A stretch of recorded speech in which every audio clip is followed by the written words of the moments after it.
Since we're all in agreement, aren't we? We operate within commerce.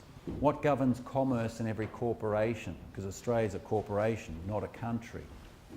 What governs commerce? Every country has a Bill of Exchange Act. You can download the Australian one, 1909.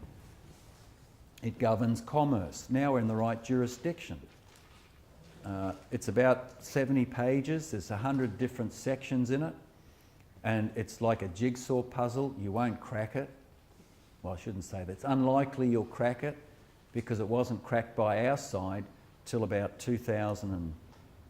A friend of mine in New Zealand spent 3.5 years full-time studying their document and then shared it with me too. And you know, theirs is 1908, so it was over 100 years before our side cracked it. Anyway, I've taken the essential components out of it, about 20 sections, and we use that so we can discharge liabilities within commerce, because you can't mix substance with fiction. It's called insanity. Read the book Alice in Wonderland Going Through the Looking Glass, written by a lawyer. You know, if you start arguing with fiction, which is fiction, not lies, they sound like lies, but it's fiction. You know, turn the TV back on, Dad. I like Peter Pan. Ah, that's a lie. No, it isn't. I saw him, Dad. It's a fiction. It's a cartoon. So let's get the terminology right. If the two, you can't mix the two. But we have an instrument that straddles the two, which was a remedy instituted by our governments, who were commanded, ordered to look after people. But if there's no people, or men and women, what is there to protect? Well, there is, but this system recognises this hierarchy. Man, or mankind if you like, women and men and women. The establishment recognises that hierarchy. Now, if you believe that you are the name that's on the birth certificate, and I know none of you do, the name on a birth certificate or any other instrument issued by any form of government is a legal entity. It's a corporation. And if you agree, the offer was that that's you, and you say, yeah, that's me, offer acceptance. What have you just constituted? Agreement. An agreement or a contract. It's subtly different, but the same thing. So that entity is simply your trading entity. It does business for you in commerce. It's just an agent in commerce.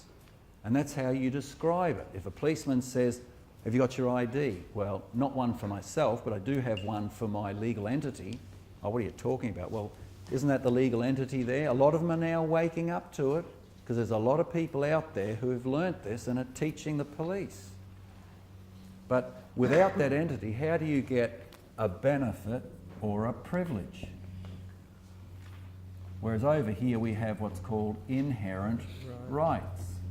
Which do you suppose is superior? Inherent rights. When you accept a birth certificate and say, yeah, that's me, you waive your inherent rights and you accept somebody else's offer of benefits and privileges. Do you think that's superior to what your inherent rights are? And if you commit an offence or breach of contract, can't they pull those benefits and privileges from you and take away even your freedom, your right to freedom? That's what they do. So if you're in a criminal matter and there's no victim, you know, traffic's semi-criminal, they reckon. It's not, it's commercial. Aren't they courts of summary jurisdiction? You only have to apologise and say, well, happy to pay, subject to, of course, we'll come to that too in a minute. But as soon as you offer to pay, you switch criminal to civil. The worst that can happen to you now is a commercial penalty. And we've touched on acceptance for value, that it's a process. You get the court order if it doesn't go your way, and you stamp it and send it back, and it takes care of the liability, because everything in commerce is an offer. When you get a statement, or a notice, rates notice, for instance, a notice to appear, it's an offer. You get a statement from the bank, a statement from anywhere, any other utilities provider, it's an offer. Now, under common law, many, many years ago, I started in 99, so I've gone through all these processes, just like most of you here. You know, we got a bit hot under the collar when we woke up and realised we've been had. We said, oh, that statement, that's not a bill. There's no signature on it. No wedding signature, is there? Now, I know none of you have done that, okay, but we did. There's the first notice. What do you get next? A reminder, isn't it? Notice number 2. No wedding signature. What happens next? Final or summary notice, isn't it? 3 times and out, brother. How many times was Peter tested and he failed before the cock crowed? Wasn't it 3? 3 times and out. You think that the establishment here don't operate from those maxims of the scriptures? Over here, we've got a church of people, isn't it? Wasn't that the church, at least in the beginning? What have we got over here as the mirror image in the public? Isn't it the ministry of justice? The mirror image. I can give you lots of examples, by the way. I'll give one, for example. On the Gold Coast years ago, a defendant died during the course of a long hearing. And the judge summed up, and it made the media, first page Gold Coast Bulletin, man died, blah, blah, blah. And judge ruled, despite the passing away of the defendant, it did not change the status of his persona. What was he saying? They let little slips out, but we're asleep. The body was always dead. Body was always dead. The spirit left. That's where the life is, in the spirit. Body's dead without it. So we've got to know who we are. That's the whole point. I won't go into more detail there. Now, the birth certificate was the remedy because in 1932-33 the world became insolvent. It was pushed over a cliff by the banksters. One country came out, that was Germany. They were already in insolvency, but they kicked the gangsters off the Reserve Bank in the first month of office, and then the world declared war on that country. 1 month later after that, in 1933. I have the documents. They had to suppress it because within 3 years they became the most economic, powerful country in that country. From literally oblivion. They've been destroyed by the first. You know, but you will always get information that says bad, bad, bad, bad, bad, because they must discredit things that work. Do a Google search on my name, for Pete's sake. I'm a national terrorist. Lawyers and barristers can't get information on me because there's a blanket. I'm a troublemaker, so you're in the wrong room. I'm just trying to give you a little tidbit. Know the rules of the game, and contract law prevails. The birth certificate was instituted in its commercial sense in 32-33. You know, in America they had House Joint Resolution 192, which was an Financial Emergencies Acts. That's because they had to withdraw gold and silver from circulation because governments ran out of money worldwide because their reserve banks were taken over. The only thing they had left was people's labour. You cannot tax a man or a woman because it's unlawful. You can't tax someone else's property without their consent. How did they get the consent? They're clever people, these guys. The governments were sworn, they had a duty to protect people. In the American Constitution it says, we the people, by the people, for the people. Well, ours is in the preamble to the Constitution. It's not in the Constitution. But if there's no people, well, and if we're all entities, well, if we're the slave and they're the master, can we tell the master what to do?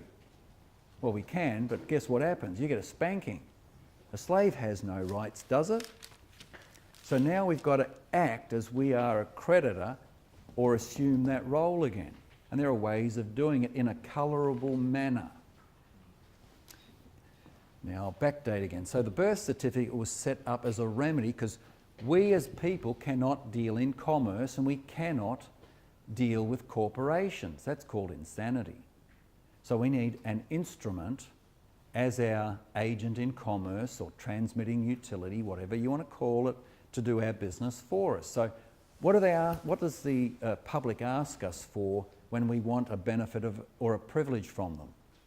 Isn't it the birth certificate first? Well, there it is, but that's not me. That's my agent in commerce. Oh, what are you talking about? Don't worry about it. You just need the benefit of privilege. So it does our bidding for us. That way a corporation can talk to a corporation. Let the dead talk to the dead. Where have you heard that before? Okay. For the same, there's the subscription on the coin, render to Caesar what is Caesar's. And people say, oh, you've got to pay your tax. Well, that depends on who is your master. Give to Caesar what is Caesar's. Are you Caesar's or are you the creators? You get to choose. Okay, I'm not telling you what to believe, I'm just giving you the options. Are you a child of the Creator or are you a child of the state? Did the state create you? Not to my knowledge. And that works, I tell you, my family think I'm I'm a black sheep there, except one day they wanted to take the 6 kids off my brother. I didn't know all these years that his wife, she was a bit belligerent, but she was reading all the material, and he rang me up and said, oh, they want to take the kids. And I said, well, what happened? I said, well, they came to the door. All right, what did you say? He said, you're not having the kids. Did you make them? Get out of my face. He held his position. That was a conditional acceptance, by the way, but put in a different manner. I'll come to that too. But he basically said, prove that you have ownership over them or that you created them. Well, they couldn't prove it. They had to go. And they did. Now they pay attention. Okay. And same thing about the Constitution for Commonwealth or in the state. If it's a corporation, how does that apply firstly to you as substance? And secondly, if it's the constitution of a foreign corporation they're relying on, not the former Australian ones, how do the Australian laws apply to those foreign corporations?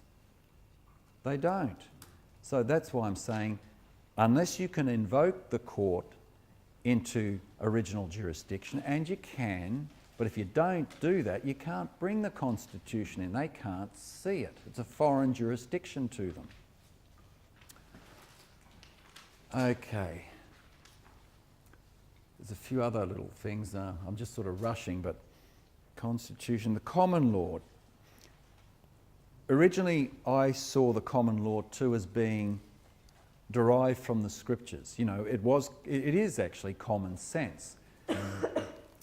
The formal wording of common law came out of the traditions of the British Isles. They had many communities, if you like, and no two communities had exactly the same traditions. So around, 1200 years ago, they formalised judiciary. They had courts.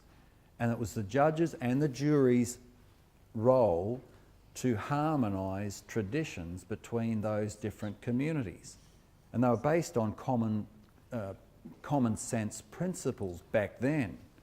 Now, I'm not saying that all statutes are bad or good. I'm neutral to everything. Some probably aren't so good, some are good. But the key is the statutes were there to support an infrastructure so that people had something to abide, because how many people follow those 2 rules, or if you like, the expanded 10 rules, because the 2 took over but didn't conflict with, by the way, because many people say, the 10 were thrown out. No, they were not. Just read it in first book. I think it's John, isn't it? No, it was Matthew. It was in Matthew. Can't remember the exact text anyway. It was never thrown. It was here to confirm or something. I haven't read it for a while. Where was I going with that? The problem is people don't know what those rules are anymore. They don't abide by them. So they had to bring in all these millions of statutes so that they could try to bring integrity back into the system. But we really don't need them when you know who you are. Okay. What are they? What are the common laws? Common law is essentially... Love thy neighbour. It's man-made rule. Oh, sorry, the two, love thy creator, love thy neighbour. But we were on common law. If you ask lawyers, you'll find that they will say it's case law precedent, and that's a part of it. Common sense is a part of it. Traditions is a part of it. It encompasses all of that. But the problem is, when the judiciary, judges and juries, make decisions which become case law, are they man-made decisions? They are, aren't they? Is a judge a man? Yeah, absolutely. They're man-made laws. Well, there's a case law precedent under Cruden versus Neal. It's an old one. 1796 in the US, and the judge will say, oh, that's American law. Well, that's fine. That may well be. But are you saying the maxim from that decision doesn't apply universally? And he'll be silent. Now you got him. Or, yeah, that's an American law. Are you saying this court is not operating within the Commonwealth of Australia or the state of New South Wales? No, it's operating there. Of course it is. Oh, thank you. And is it the one that's registered on the US Securities and Exchange Commission as a US corporation? There'll be silence now. I've done it. There'll be silence. I'm telling you, they're not going to incriminate themselves and hang themselves. So you ask it 3 times. On the 3rd time, they'll probably tell you. Usually they don't. Well, obviously it is then. So that does apply to this corporation. And if he says, oh, you're citing a case law, so you're part of it. Oh, did I say that, or did I say, isn't the court operating under this maxim? Don't answer questions. Ask questions. This is all about... If you're asking the questions, you're in charge. In commerce, they talk about creditors and debtors. In this relationship, who is the creditor and who's the debtor? The one who created the entity is regarded as the creditor. The debtor can't tell the creditor what to do. Well, that's not quite right, you can, but the creditor is not obligated to perform. So here, man is the debtor to the creator. Now in this relationship, who's the creditor? Who made who? Man-made government. Probably for the purpose of protecting everybody's rights as communities expanded and exploded all over the world. You need a system of order. If you don't have order, well, some people do the wrong thing to their neighbours, don't they? They haven't learnt these principles yet. Or if they did, they haven't followed them. But we don't need all this stuff if people followed some basic principles of living. They're not complicated. Anyway. So what about Cruden and Neal? What were you going to say about them? Well, what Cruden versus Neal says is that man is not subject to any law other than natural law. I can't change gravity, or with great difficulty. I think we do have the ability to change some of those things. We've lost them. Mankind used to have 100% of their brain capacity before the Great Flood.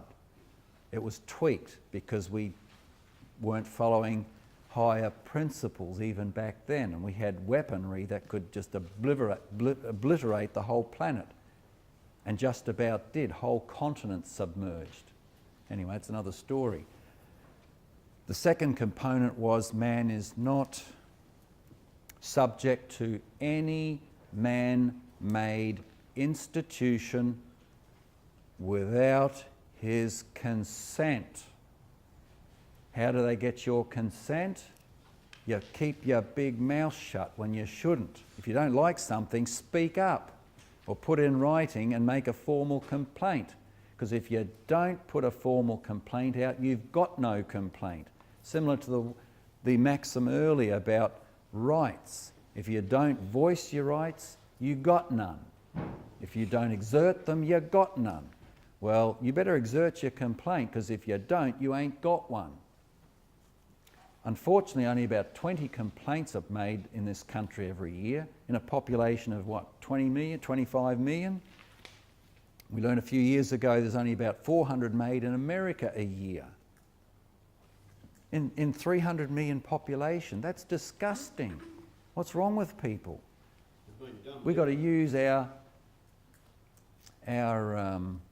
remedies.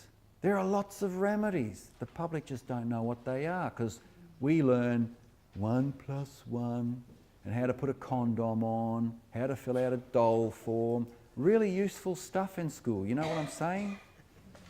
You know, why aren't we taught how to live in optimum health? Why aren't we taught how to live in prosperity? It's not hard, it's just not taught. Very sad, really. Why don't we treat our neighbours with respect? Would you mind just repeating that statement, man is not subject to? Any law other than natural law. And since natural law was created by a creator, whatever that may be, it could be a civilization. Science knows that we have genes in our makeup that are from no other organism on this planet. So if we evolved, how the hell did we evolve when there's no precursor to all of our genetic material? Duh, Freddie. You answer the question, because I can't. Not only that, but spirit has been measured several times since 1907 till 1963, I think was the last time, averaging around 30 to 35 gram at point of death. It has been measured. So they know there is spirit. And I'm not trying to convince, it's just you've got to do your own research. Where was I? Entities, Cruden versus Neil. The second component was that man is not subject to any man-made institution without his consent. Can I rub some of that off? Oh. I'll just go into another principle. And this is a principle of life. We were taught this in 2005 by an American who doesn't live by the principles. It's really interesting. Anyway, that's life. You saw it earlier, but I'm going to go through it again very quickly. Actually, what I've got. Man-made institution without his consent. But you can Google it and then download it.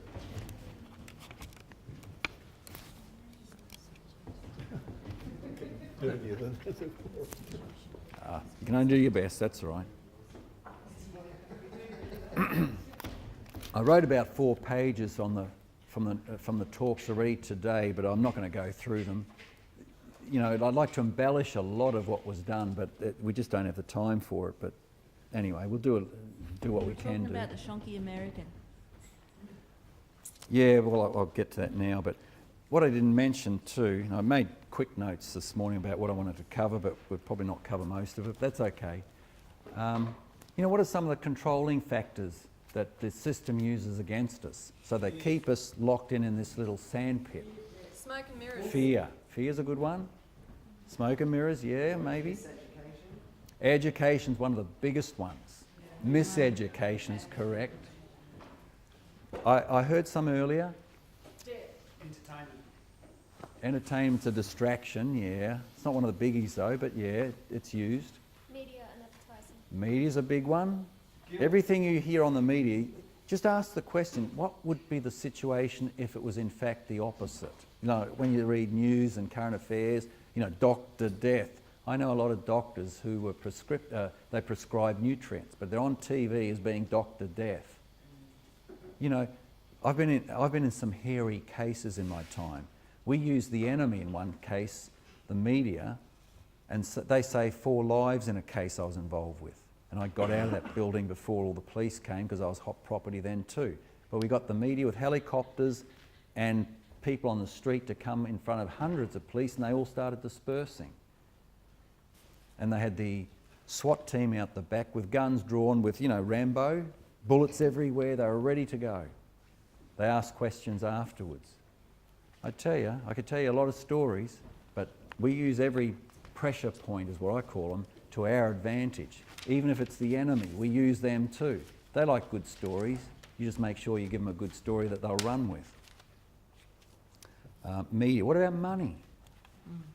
There's a presumption. You use their money because they create it, so whatever you're buying is for them. You look at the title deed of your property. It says you're a tenant, or your entity is a tenant. Well, firstly, you can't own property because there's a higher claim. Who created the heavens, the sea, the earth and all that in them is? So you can only be a good steward, but you have totally equitable title over wherever you live. You have equitable title. That is exclusive use and possession bar none. And that's encapsulated in the term fee simple. Fee simple, look it up in the dictionary, exclusive use and possession rights. What about frackers then? Why can they come in and frack you? They can't, but you've got to learn how to hold your position. That's all. And we do a big section of our workshops on holding your position because it's imperative that you know that. It'll make all the difference. So when someone like Cameron just made a law overriding, it's like farmers definitely cannot say no to fracking. So is that law just made illegal? So when you make a law, So you can challenge on which something. side, this is private and that's public, private and that's public, which side does that law stand on? It's over here, isn't it? Does that apply to you? Well, I'd suggest you better write to him and say, look, just sign the enclosed or attached affidavit stating that that your law does apply to you and not legal entities, and that if it harms me, that you accept liability for all the damage. Like You know, commercial lien, is that? Commercial lien. you can do commercial lien. You can go after their indemnity bond. That's another pressure point. They don't like that much because if they lose their insurance, they have to then resign. They cannot operate in the public. There's a whole bunch of things you can do to hold in. I don't go for corporations ever. Only as subsidiary parties. I go after individuals and they run. I've had court order. My property was sold on me some years ago without me knowing. Well, that order was reversed after I started going after some parties verbally. You can do anything, but there's a record on each and every one of us. And when I met with a registrar, he was shaking in his boots at the time, I said, look, you only following orders, weren't you? He goes, yeah, that's right. And I said, yeah, like Nuremberg, where all those soldiers were hanged. He goes, I said, I'm not coming after you, don't worry. And then he said, oh, we've done a search on you. You've done a few things, haven't you? That's why he's shaking.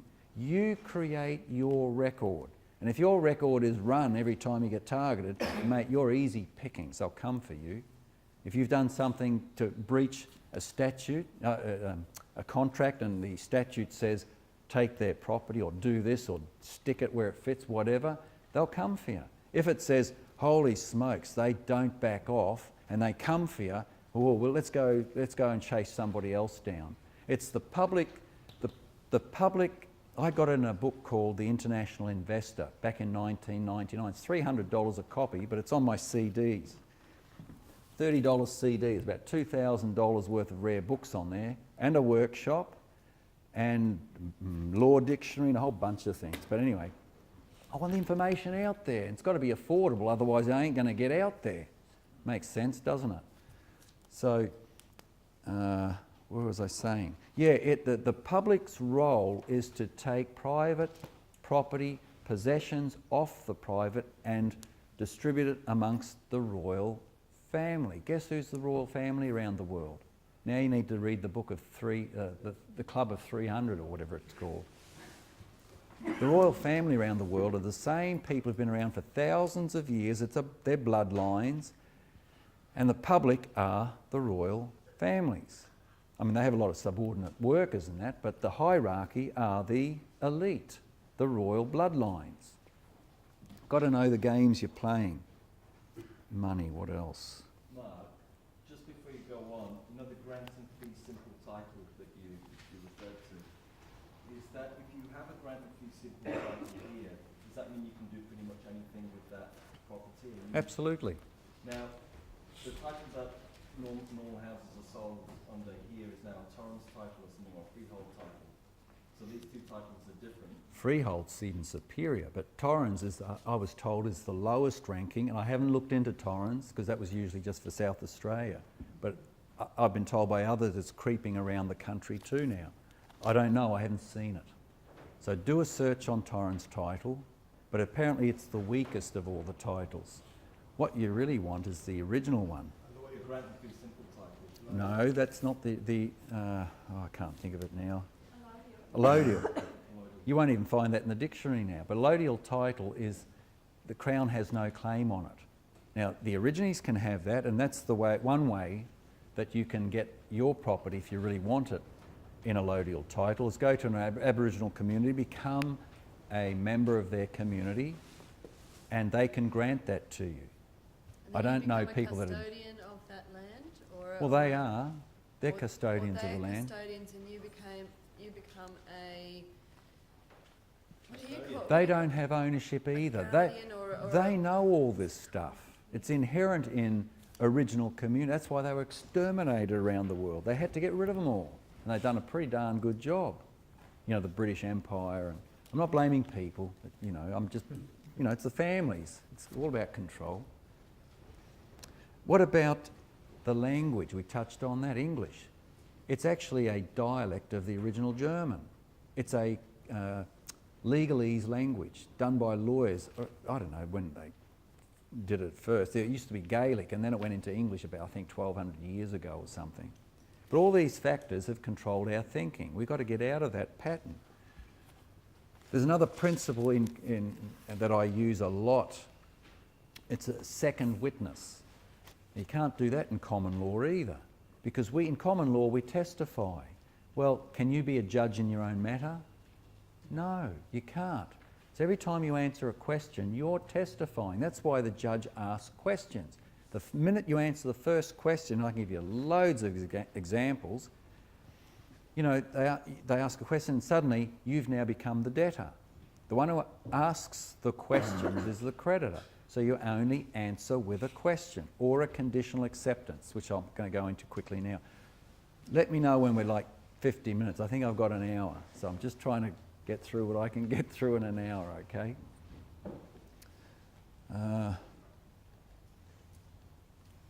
Mark, could you just let people know about the honour and dishonour, or the acceptance and the importance of that? That's what I'm coming to. I just lost my train of thought where I was just then. Kyle, there's second witness principle. If the judge asks a question, I mentally duck. And I've done it in court, and the judge's jaw hits the ground. Psychologically, I just go like that, and they look at you, what happened there? You know, he's throwing a fish hook at you to capture you so that you bite the hook and then you're caught. I don't get caught. If he makes a claim or a question, I say, well, that may or may not be, but aren't you claiming this, that or the other?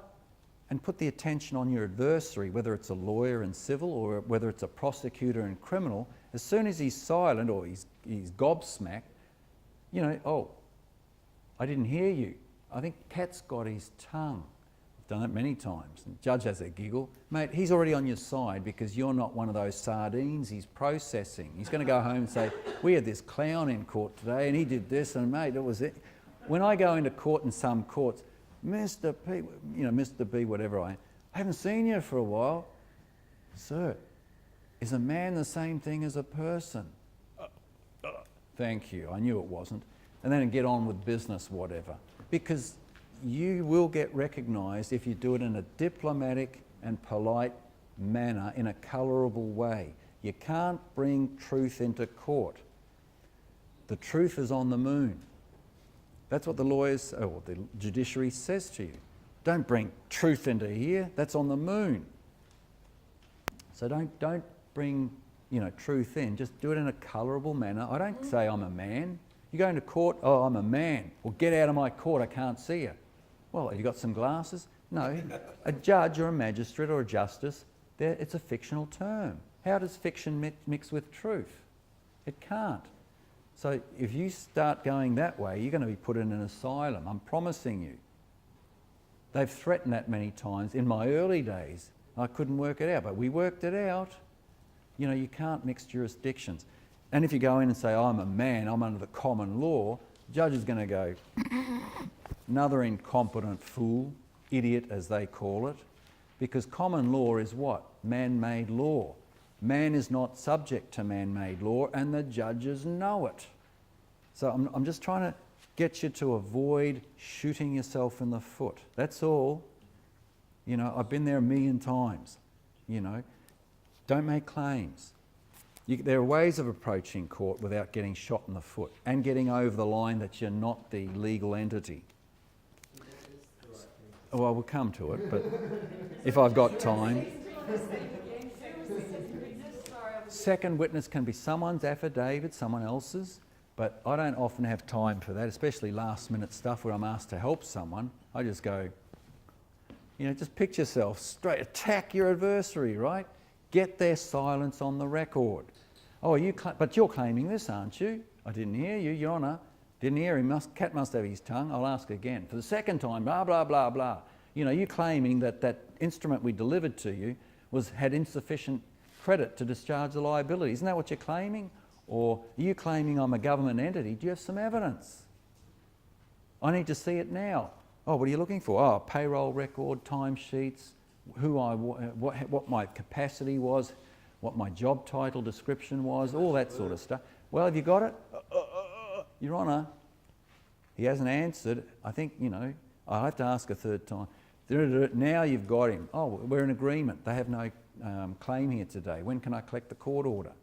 Bang, you've just knocked him out. Had that happened, the judge said, oh, we can't give it to you now, but I can give it to you in the afternoon. I said, that'd do. You got to get, and if you don't get it quick, they'll just adjourn. They'll be so quick at adjourning. The minute you've got the confession by silence, that's assent. Assent is an agreement. Oh, you agree then? We've got an agreement here that they have no claim. When can I collect the court order? If you don't get it in that fast, they'll just adjourn. You've got to do it all over again the next time. What's the court order? Sorry.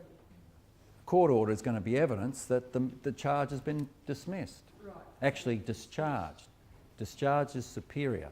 They operate with dismiss, but dismiss means it can come back again. If you're in the army and you get dismissed, well, you come back later or whatever. If it's discharged, you're out of the army. It's out, gone. Okay, we're going to go into those principles quickly. How long have I had? I don't want to bore anyone and I don't want to take anyone else's time. I respect everybody's time here, and that's important because everyone's a cog in the wheel and everyone has something to share. Could you just say again when you were saying that second witness principle, I think you said you cannot be a witness to your own. I just sort of missed on it. Oh, sorry. The central sentence that I was trying to... My apologies. Your second witness is your adversary. After the third time they're asked the same question and they don't answer the question, they are now in agreement with you, and that agreement, that's your second witness. All the judges, magistrates and justices know that principle. Where does it come from? Well, I've forgotten the actual reference, but it says that the truth shall be established out of the mouths of two or more witnesses. Are you two witnesses? No. So you can't tell the truth. You need a second party to confirm it. It comes out of Matthew, I think. Yeah, it is Matthew. I can't remember the exact verse though. Okay, we're going to go over to communication, and this is based on scripture again, would you believe? Communication. I can't talk and write at the same time. My brain diverges. Anyway, there are two principles of honour, honourable communications, two that are dishonourable, sorry. We've touched on some of them already today. You saw it earlier, didn't you? First one is what we call full acceptance. In other words, agree with thy neighbour. Matthew 18. Yeah, that's one of them, yeah.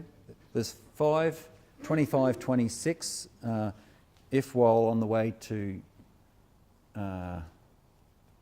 court, or Yeah, I think it said court. If you haven't settled with your neighbour, expect to go to jail and pay every penny or farthing or whatever it was.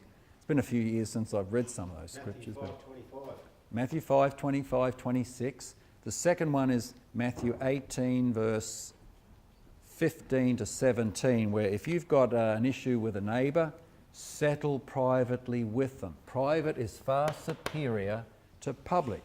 And the courts will even verify that you go into court. Have you had one more opportunity to settle privately? No? Well, I suggest go outside and see if you can settle.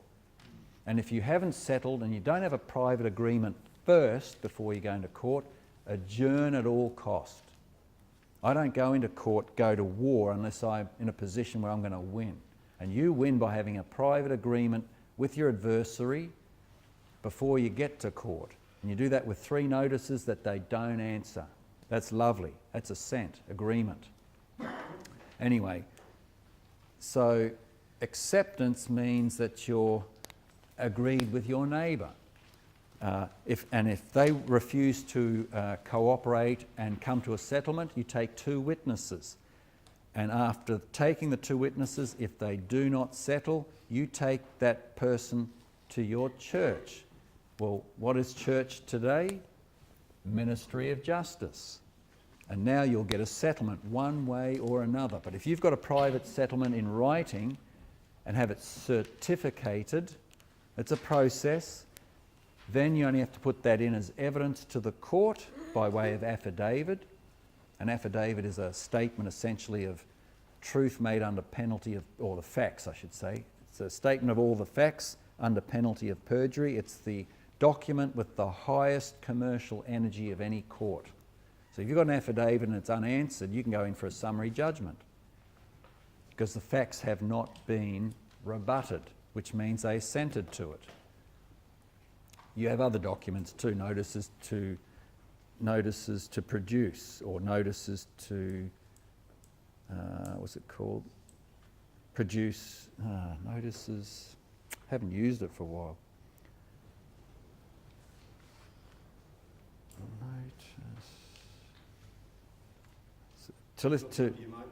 Notices of facts, I think it is. I can't remember, but anyway. Sorry? It's notice to admit facts. Every state has it. So you send it out to your adversary. They have 2 weeks to dispute the facts. Now, I can quote you the sections of our one in Queensland. They're in every state. But if they don't dispute every fact on there, then under our section 190 of the Civil Procedure Rules, it is deemed for the purpose of the proceedings that they have assented to them. Do you think you can use that against them? Man, you want to wipe them out before they come to court. So you've got to have a private settlement in writing, and then you go to court. And if you haven't had the time, adjourn, and the judge will allow it. Well, how are you going to get a settlement with them? Well, I've just written a couple of notices. I'm just waiting on the replies.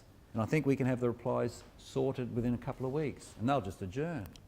And then when you've got your paperwork all in order and you lodge it as exhibits to your affidavit, you'll wipe them out if you hold your position in court. And you have to learn how to hold your position. That's another process. Anyway, full acceptance is about doing that. Going to your neighbour and settling privately. That's honourable.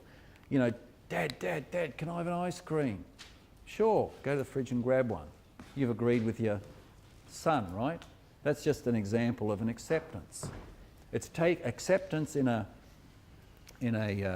commercial sense is taking control over as either the maker or the drawer or the acceptor. That's all Bill of Exchange technology. Bill of Exchange Act 1909.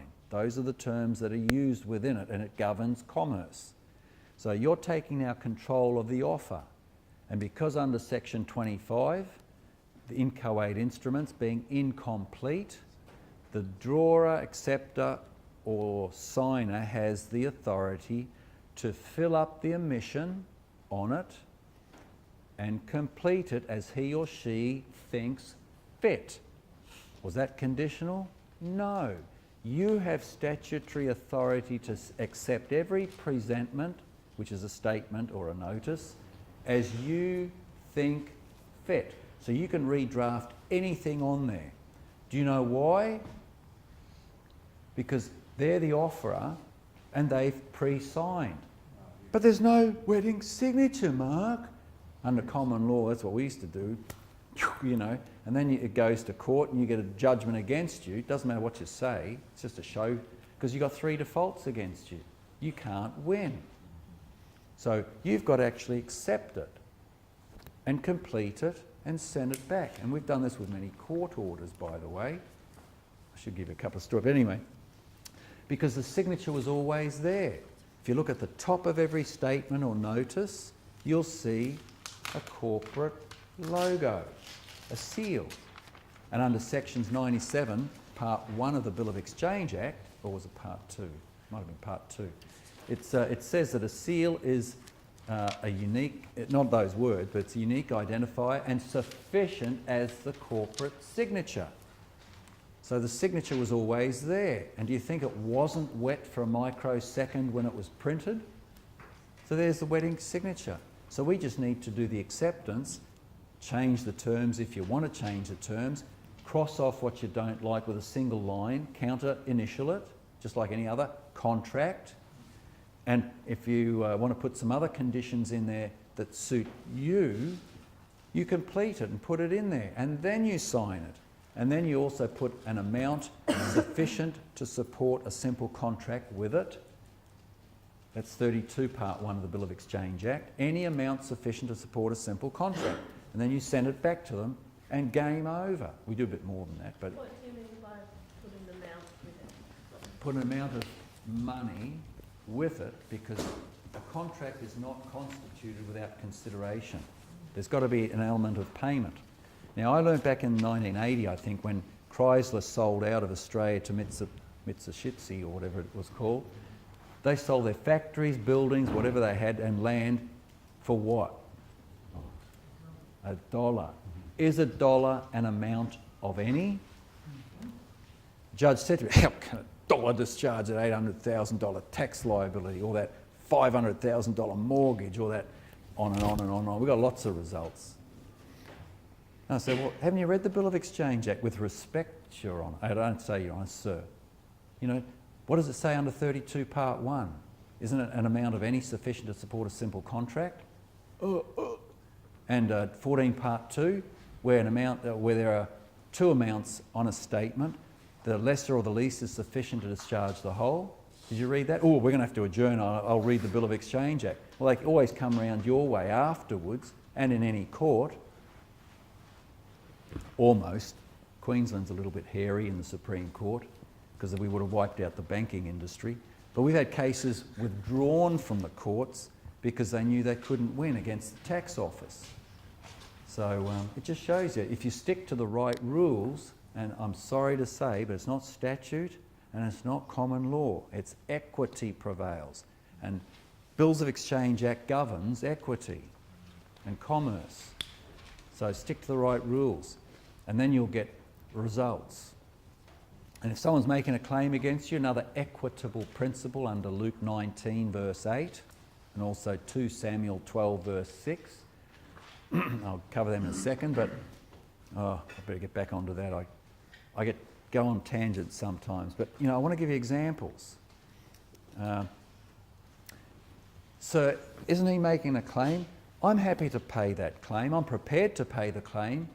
Not only that, I'm prepared to pay you 4 times what you're trying to take from me, on the basis, of course, that if they fail to provide proof of claim and therefore they have no claim, that they'll accept a 4-fold liability and pay me 4 times what they're trying to rob from me. Isn't that fair? And the judge goes, oh, someone knows equity. Had that happen. So that was the next one. The second one was what we call a conditional acceptance. In other words, you're accepting the offer conditionally. Dad, can I have an ice cream? Well, son, didn't I tell you 3 times earlier to clean up your room? You clean up your room and I'll go and get it for you. And the reason conditional acceptance is regarded as superior in status to a full acceptance is that there are multiple parties that benefit, that gain from the association. So if someone makes a claim and wants you to perform, well, you're prepared to perform. You don't have to be happy about it. You're prepared to perform subject to this. Now, the legal system, I'm told by some lawyer friends of mine who are a couple of years out of uni, have told me that they regard conditional acceptances now as dishonourable. And there is an element of truth in there, because in the early days, we did some letters of conditional acceptance that had 100 points on there, asking them to prove this, this and this. And that's a little bit vexatious. In other words, you're gently telling them to get nicked. And that's not very polite.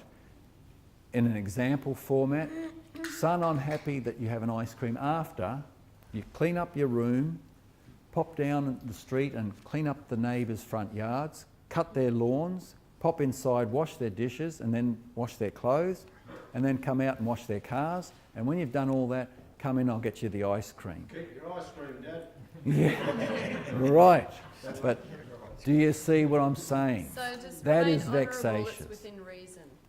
You only need 3 to 5 serious points that they need to confirm, and you'll perform. In other words, things like provide me authority that you can require of me what it is that you're requiring. Provide evidence that I am one of those corporations or government entities, and provide this, this and this to confirm your claim. Whatever it is, but you ask the things that they physically cannot provide, or if they provide, it would incriminate them, not you. And therefore they won't answer that. You might get a letter saying, oh, we don't have to answer those, and we're not going to answer anything from you in future. Well, that's fine, because that is a non-response regard. They didn't provide, they have a duty of care. And if you ask them 3 times and they don't provide it, it's called an equitable estoppel. Look that up in your law dictionary. They have now equitable estoppel. They have waived their right to pursue the claim against you.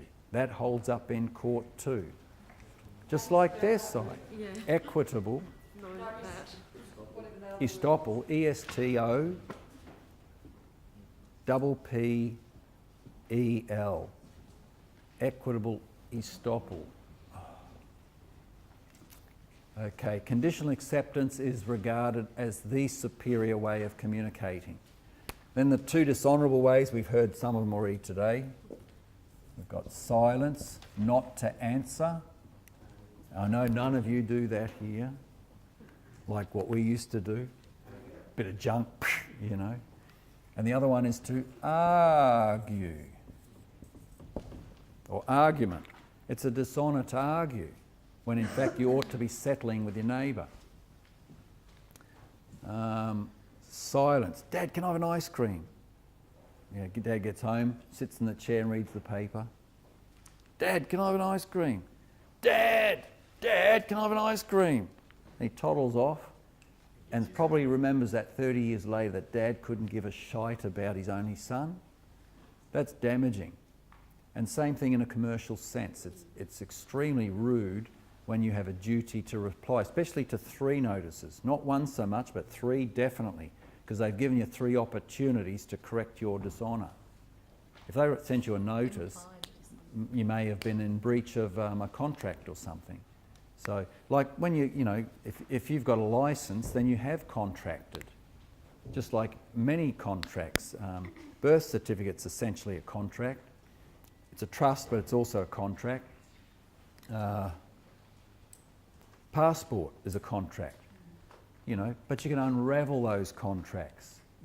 Rescind those contracts. So if you agreed with those contracts for like say 10 years, and then you didn't, how does that work? Say rural lands protection. Well, it's just you write to them by way of notice, because acceptance is a section 4 of the Bill of Exchange Act. They're in commerce, so that's their authority. Section 4 says acceptance is completed by delivery or notification. So the minute you've delivered, that's all you've got to do is deliver. They've accepted. Doesn't matter what they say, doesn't action override words. Maxim of law, action overrides words. I'm not making the claim though. Never make a claim. Puts you in the debtor category. Are you getting this? Don't make claims. But if we get Ask a, questions. if we get a return as a vendor from a company, what's happening from this? Well, they haven't accepted the offer. The contract is actually opening the envelope. The contract is the envelope. So because you've accepted... That becomes silent for them. No, well, you've accepted your Mr. Such and Such, or if they got smart in 2000, we were educating them in 99. So some of these organisations, instead of putting Mr., they left the Mr. off. They put your name, right? That's title case, okay? And then they corrupt the address to Blogs Street, you know, Wankerville or something, whatever. But that is a corporate entity now, and there is a maritime coordinate or military target or coordinate. So that has now adulterated the whole thing. They got clever, and we thought, look, there's the title case name. But no, that's not title case, and there's a military coordinate. So they're very. But if you open the envelope, you've accepted to be, you know, Jack the Ripper. You know. By the way, any name is a fiction. What about Esquire? Same thing. Doctor, magistrate, anything. Vet. What happens when they send it to you in small letters, which I get now? Well, Sometimes. sometimes they do, but your name's not in big letters, it's in small letters. and there's no post box and there's no capital. I wasn't looking at that, I just noticed the Look name at it. and went, hang on. that I name's am supposed to be yet capital. to see one. I'm yet to see one, though. Once I saw one in handwriting, because I wrote to them and said, anything that is not in this format will be returned as undeliverable. So I put the proper format. It came back in handwriting in proper format. Then you open it and everything else on the letter is in corporate. So that was a bit deceiving. I feel like maybe they've started to do it because they know that this is happening, so they've started to send everyone their letters in small letters, Yeah. not big letters. But look, I don't worry too much about that. I used to try and lift them out of their dishonour. That's impossible. They're in the public. How can you lift them out of dishonour? You can't. That's, what's his name in Canada? No. No, Martin Menard. He was trying to lift them out. You can't do that. You know, if you want to communicate with them as the corporation. And you just put your corporate details up top, doesn't matter. But when you sign off by signature, all rights, who has rights to reserve? You do. The living has rights. A corporation or an entity has no rights. They have benefits and privileges. Now you're telling you're acting as an agent for that entity. That's how you can communicate with them, and they can see it then. You won't get letters saying, or unintelligible, or, you know, don't comprehend or whatever. We used to write to them, and if there's anything unintelligible, identify the paragraph and section so that we can correct it. Then we never hear from it at all, because now they couldn't use that line. We just keep gazumping them all the time. But if you want a remedy, you want communication from them. So you've got to communicate in their ballpark where they can see it. So don't argue, settle, and don't ever remain silent. And I mean this in your walk of life. You know, who's ever had an argument with a spouse? Oh, I told you to put rubbish... Yeah, don't put your hands up. I know none of you had. You know, I told you to put the rubbish out. Yeah, but I told you I'll put it out as soon as I finish the dishes. No, you didn't. Honey, I told you. I did. No, you didn't. Stop lying to me. Nah, you know, arguments. Does it conclude or does it escalate? A bit like tug of war. You know the old towns, they used to have strong people and they'd have the tug of war. It's like, you know, everyone, the strongest team that drags them out, they win, right? And then the next team comes in and the one that won last time loses because they're exhausted already, haven't recovered. What if you made the rope taut and you let go of the rope and bang, they all fall in a heap. And then the next team comes and they try to drag and you get it taut, you let go of the rope and you win again. Mind you, they don't want them seeing your strategy, but how many times can you do that? That's called conditional acceptance. Stop the arguing. It draws your energy out. You want settlement as quickly as you can get it. I helped a guy down in Melbourne, 3.5 years in court every week, and used every statute he could find, all these statutes from all over different acts, multitude of acts, and all that ever did was adjourn it. So I said, hey, let's accept their offer. What do you mean? I coached it. Anyway, we went in, happy to pay on the basis, blah, blah, blah, blah, blah. Well, the judge eventually wouldn't dismiss the proceeding, but instead of 3 years jail or whatever it was and whatever, he said, $2,000 penalty plus $60 court costs. And he's out like this. And I said, are you in jail? And he goes, oh, no. Can you get back to work? Yeah, you know. I said, good. Now that you're the first result, this is a few years ago, in Victoria, we need you at the workshop on Sunday morning to show the people attending how this works. He said, yeah, I'll do that. And then, and by the way, on Monday morning, we'll get round and we're going to discharge that $2,060 for $1.05. Okay? Why do you do that? We'll get to it. And we did. But we... Time up? Sorry. Okay, I'll wrap it up. $1.05, we redrafted the court order. You know, ever caught again, 4 years jail, right? So we put ever caught again, not, you know, inverted comma, not 4 years jail or ever. And a few other things, right? And then we sent it back with a minimum, an amount of $1, you know, sufficient to support a simple contract. Anyway, he got caught again in court. The judge never brought the record up. 75 offences from the previous time. Anyway, he said, how about community service? Oh, well, Your Honour, I'm a little busy at the moment. Okay, well, how about good behaviour bond? He said, I'm a good man. Yeah, I reckon I can wear that. Oh, good, out. And recently he got another one. He never went to court on it though. It said he got the paperwork though. It said on the bottom, charges dismissed. And the fact is, or the reason for that is because we put on the other court order, it said, we added a line, any further charges, something like put to the court to be dismissed automatically. The thing is, because their signature, the seal, the court seal was on it and our signature was on it, there's a contract, so the court had agreed it would dismiss any future charges. And they did do that. He had it in writing.